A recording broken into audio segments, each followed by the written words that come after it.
Assalamualaikum warahmatullahi wabarakatuh. Apa kabar sahabat muslim? Selamat datang kembali di channel Serambi Tauhid. Channel yang berisi konten dakwah dan edukasi religi yang bertujuan meningkatkan iman dan takwa sahabat muslim sekalian. Wahai sahabat muslim, apakah Anda masih sering merasa sulit khusyuk dalam menjalankan sholat? Pikiran masih saja menerawang ke sana-sini, padahal hati sudah mulai membaca bacaan sholat. Berikut beberapa tips dari Ustadz Khalid Basalamah agar sholat kita bisa lebih khusyuk. Selamat menyaksikan. Kembali, kiat khusyuk yang pertama adalah menyempurnakan wudhu, gerakan dan bacaan sholat. Itu poin pertama penting. Jadi wudhu itu betul-betul dinikmati pelan-pelan aja, supaya semua anggota tubuh tersentuh air wudhu. Karena menyempurnakan wudhu menjadi penyebab bersihnya dosa. Bersihnya dosa berarti salah satu kiat untuk khusyuk dalam sholat. Yang buat tidak khusyuk adalah dosa. Nah, wudhunya harus sempurna, gerakannya dan bacaan sholatnya. Itu disatukan dalam satu poin gitu. Itu kiat pertama. Yang kedua, membuka mata dan mata diarahkan ke tempat sujud. Sebagaimana hadis Nabi SAW, Allah terus memandang wajah seorang hamba yang matanya ke tempat sujud. Jadi jangan ditutup, ya, matanya jangan ditutup. Saya pernah jelaskan itu, kalau sudah ditutup matanya, gelap, dingin, tidur. Ya. Jadi matanya dibuka.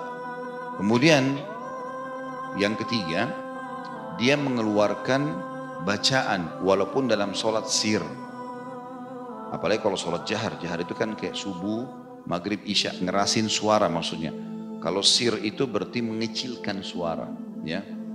Maka sir pun tetap keluar suara, tapi cuma dia yang dengar.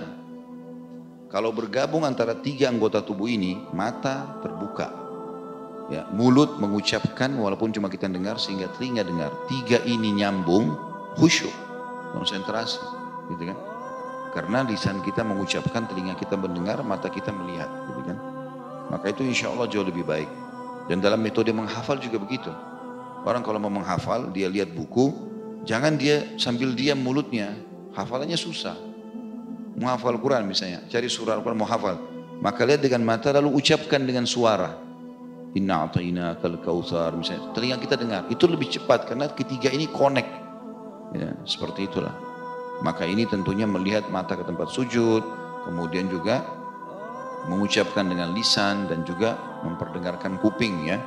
Seperti itulah. Kemudian kiat yang selanjutnya, yang keempat adalah bersihnya pakaian, bersihnya tempat ibadah ya, sejadah lah segala macam. Itu termasuk bersih dari najis, bersih dari bau ya. Maka sangat wajar lah itu orang sering, jadi bukan cuma sering ganti baju ibu-ibu ya, ganti juga sejadah, ganti juga mukena. Ini mukena sudah 10 tahun itu aja terus. Ya. Tapi kalau bajunya luar biasa tiap minggu baru ya. Menghadap kepada Allah, bubuhi minyak wangi supaya kalau sujud itu nyaman, gitu kan? Itu penting. Allah SWT juga menilai itu kan kemasan dalam ibadah. Saya pernah jelaskan itu ya. Beda pahalanya ibu dan bapak kalau bangun malam terus sholat langsung dalam kondisi seperti itu, langsung sholat saja. Jadi tidak ganti baju nggak apa gitu ya.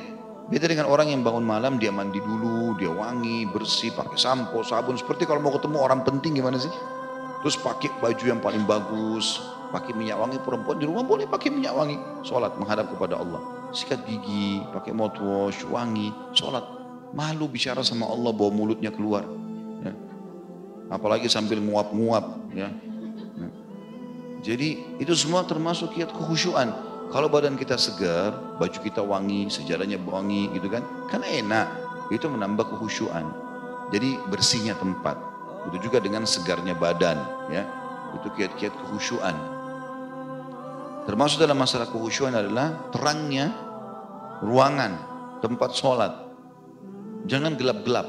Kecuali darurat memang mati lampu. Ya. Nyalain lampu kamar, gitu kan. Jadi sejadahnya ditaruh di bawah lampu, lampu nyorot. Jadi nggak ngantuk. Gitu kan. Itu terang. Jadi kita terang bisa melihat. Ya. Tempatnya nyaman, nyalakan lampu semua kalau bangun malam, bangun sholat, ya gitu. Itu juga termasuk kiat-kiatnya. Tentu yang terakhir adalah menjauhi semuanya pintu-pintu dosa karena termasuk. Baik sahabat muslim, semoga penjelasan dari Ustadz Khalid Basalamah tadi bisa memberikan manfaat kepada kita untuk bisa mendirikan sholat dengan khusyuk. Terima kasih telah menonton hingga tuntas. Silahkan like video ini jika suka dan dukung kami dengan subscribe channel ini. Wassalamualaikum warahmatullahi wabarakatuh.